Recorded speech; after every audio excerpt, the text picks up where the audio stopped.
DMTV Info, votre chaîne d'information en temps réel. La politique, la santé, le sport, les faits de société, la musique, les rumeurs et bien plus encore. Vous découvrirez cela dans notre chaîne DMTV Info.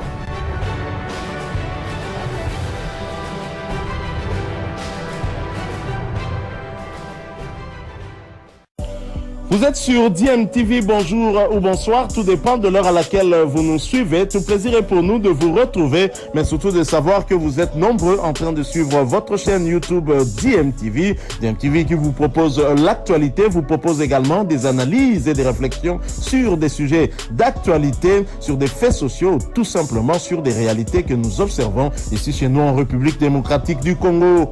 Bonjour. La Cour constitutionnelle confirme l'élection de Félix Tshisekedi, président de la République, avec 73,43%. Elle dit prendre en compte la décision de la CENI annulant les élections dans les circonscriptions de Massimanimba et de Yakoma.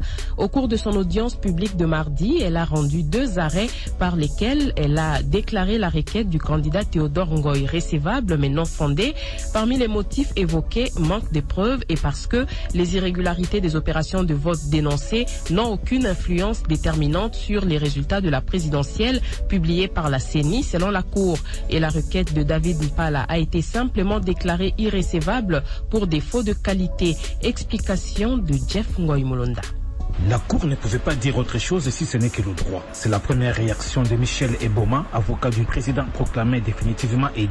Comme la loi l'indique, la Cour constitutionnelle, lorsqu'elle siège en matière des résultats d'une élection, elle est juge de la sincérité de vote. Elle a cherché à savoir si des suffrages exprimés, le candidat proclamé par la CENI est celui que le souverain primaire a réellement élu. C'est ce qu'elle vient de faire. Pour la défense de Félix Tshisekedi, désormais le débat sur l'élection présidentielle est définitivement clos. De la sincérité de vote, la Cour s'est rendue compte que les irrégularités évoquées par le contestataire, l'annulation des élections dans certaines circonscriptions de la CENI à cause des incidents dénoncés, tout cela n'influe pas sur l'ordre d'arrivée des candidats. C'est du droit pur, selon Michel Eboma. Proclamant ainsi les résultats définitifs de l'élection présidentielle, la Cour fait savoir qu'elle a reçu de la CENI des plis de PV, bureau de vote par bureau. Elle a vérifié la sincérité des résultats. Elle argumente également qu'elle avait déjà répondu dans le fond aux préoccupations de Théodore Ngoy dans son arrêt rendu le 14 décembre sur les irrégularités dont elle était saisie par quelques opposants candidats à l'élection présidentielle.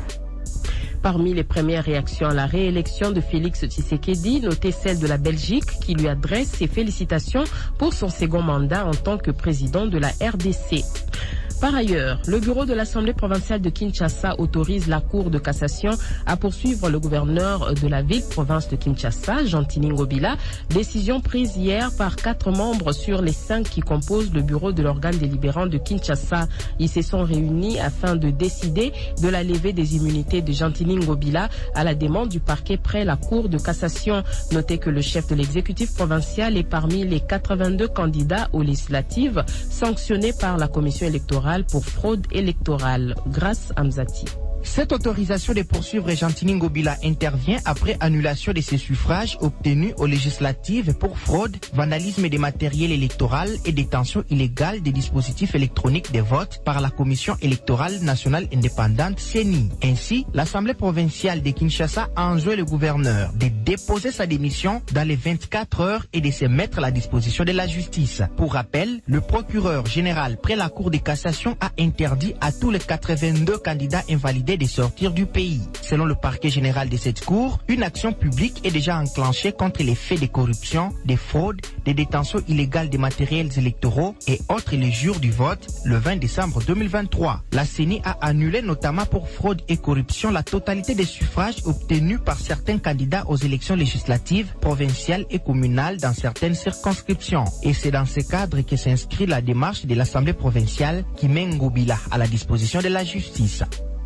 Dans le même cadre, l'Union sacrée pour la nation en Ituri demande à la CENI d'orienter ses projecteurs dans cette province pour dénicher les auteurs des incidents enregistrés le jour des élections au quartier Muzipela dans la ville de Bunia. Cela en vue de mener des enquêtes sur la disparition des dispositifs électroniques de vote lors des élections qui étaient émaillés des violences entre la police et un groupe de déplacés. Le coordonnateur intérimaire de l'Union sacrée en Ituri indique que cette démarche permettra à la centrale électorale de réunir suffisamment suffisamment des preuves de fraude électorale avant la publication des résultats des législatives. Lucien Loteni l'a dit au micro d'Ezekiel Mouzalia.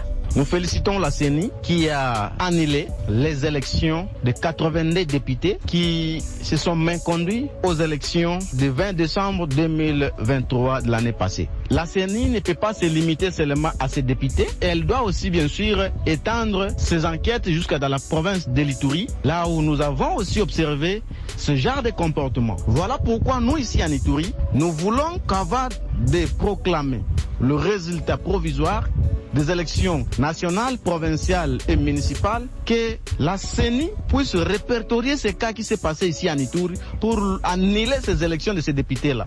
Parce qu'on ne peut pas comprendre qu'un honorable qui veut aller à l'Assemblée nationale puisse se conduire jusqu'à ce niveau-là. La CENI doit nous aider, nous les Ituriens, et que le procureur général par la Cour constitutionnelle puisse aussi les arrêter afin qu'ils répondent de leurs actes.